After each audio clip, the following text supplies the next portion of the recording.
Avui fem unes llenties amb xampinyons, patates i porro. I també hi posarem una mica de gingebre. Comencem, doncs, pel que triga més, que són les llenties, partint de fred, i els hi posem un gradall amb un clau d'olor i una fulla de llorer.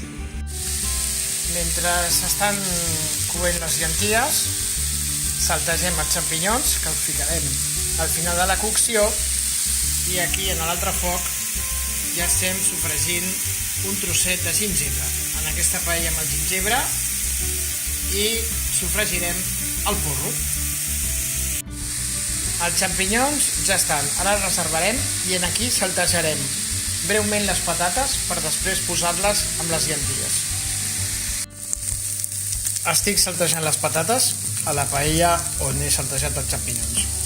Les estic enrossint, que tinguin una miqueta de crosteta, i ara les posaré amb les llenties. Ja tinc quasi bé putxats els porros. El que he fet també és afegir-los una mica de llavors de cilantre i comí. M'agrada molt el toc que li donen a les llenties i en general a tots els plats.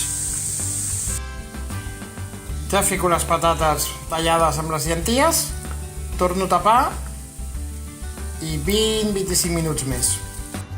Seguim amb la cocció de les llenties i les patates i ara hi afegim el porro.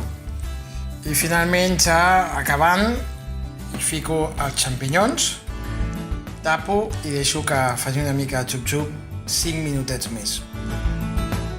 I aquí tenim les llenties amb patates i xampinyons.